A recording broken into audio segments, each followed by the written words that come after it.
बिस्मिल्लाहिर्रहमानिर्रहीम। अस्सलामुअलैकुम। मैं हूँ राबिया और आपको वेलकम करती हूँ अपने यूट्यूब चैनल मनपसंद पकवान में। तो खुश रहें, आबाद रहें, जहाँ भी रहें अल्लाह की अमान में रहें। तो मनपसंद पकवान में मैं लाई हूँ आज आपके लिए जो रेसिपी, वो बहुत ही सिंपल और बहुत ही इजीली तैयार हो जाती है। वो है कद्दू गोश्त की रेसिपी। कद्दू को मैं चिकन में बना रही हूँ, आप मीट या मटन में भी बना सकते हैं। तो चलते हैं हम अपने किचन में और बनाते हैं ये मज़ेदार सी रेसिपी। यहाँ पे मैं लूँगी आधा किलो कद्दू। इसको मैंने गोल कतलों में काट लिया है। आधा किलो मेरे पास चिकन है और 2 से 3 टमाटर और 2 अदद यहाँ पे मैंने लिए हैं प्याज। इसको मैंने स्लाइस में काट के खूबसूरत सी कढ़ाई में डाल दिया है। 1 कप मैंने ऑयल लिया है। हमने प्याज़ों को लाइट ब्राउन करना है, तकरीबन 3 से 4 मिनट में हाई फ्लेम पे ये हो जाएंगे। अब टमाटर भी शामिल कर दिए हैं, तो इसको मैं एक स्ट्रेनर की मदद से तमाम मिसाले को निकाल लूँगी। ये देखिए कुछ इस तरह से तमाम मिसाला मैंने निकाल लिया है। अब इसमें शामिल करूँगी मैं चिकन को हम अच्छी तरह से फ्राई कर लेंगे जब तक इसका कलर चेंज ना हो जाए, यानी कि ये पिंक से वाइट ना हो जाए। अच्छी तरह से हम इसको भून लेंगे। अब इसमें मैं शामिल करूँगी लहसुन अदरक का पेस्ट, 1 चम्मच भर के वो इसमें शामिल कर दूँगी और 1 से 2 मिनट मज़ीद फ्राई करूँगी। तकरीबन 5 से 6 मिनट हम इसकी अच्छी तरह से भुनाई करेंगे। जितनी अच्छी भुनाई होगी, सालन का कलर और सालन का जायका इतना ही मज़ेदार होगा। तो वो जो मिसाला हमने निकाला था ना, इसकी अच्छी तरह से मैंने प्यूरी बना ली है।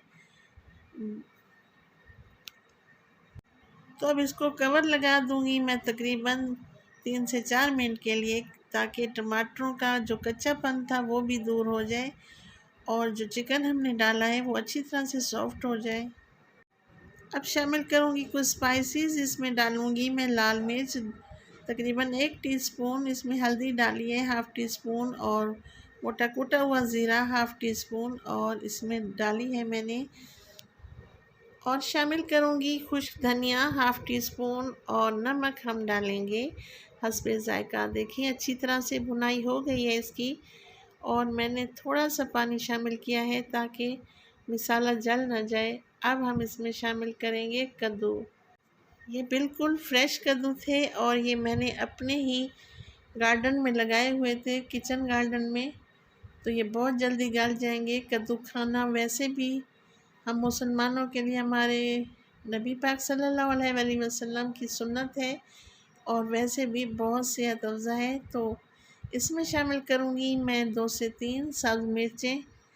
अब इसमें मैं शामिल कर दूँगी तकरीबन 1 से 1.5 गिलास पानी, जितना आप इसकी ग्रेवी रखना चाहें या जितना आप शोरबा खाना पसंद करें। तो मैंने यहाँ पे मीडियम टू लो फ्लेम पर इसको तकरीबन 10 मिनट के लिए छोड़ दिया था। ये देखें माशाल्लाह से गोश्त भी गल चुका है चिकन का और कद्दू भी बहुत हद तक सॉफ्ट हो चुके हैं। रेसिपी अगर आपको ज़रा सी भी अच्छी लगे तो लाइक करें, सब्सक्राइब करें और अपनी फैमिली फ्रेंड में भी शेयर किया करें। आप लोगों का बेहद शुक्रिया। अब मैं सब धनिया और गरम मसाला डाल दूँगी। तो देखिए माशाल्लाह अल्हम्दुलिल्लाह ये कितनी टेस्टी इसका सालन नज़र आ रहा है और खाने में भी बहुत ही लाजवाब है। तो इंशाल्लाह ताला आपको मेरी रेसिपी बहुत पसंद आएगी। गर्मियों में तो वैसे भी कद्दू गोश्त बहुत ही टेस्टी लगता है। आप इसे नान चपाती के साथ भी खा सकते हैं। तो राबिया को दें इजाज़त और अपनी दुआओं में याद किया करें और खुश रहें, आबाद रहें, अपना भी बहुत ख्याल किया करें। अल्लाह निगहबान।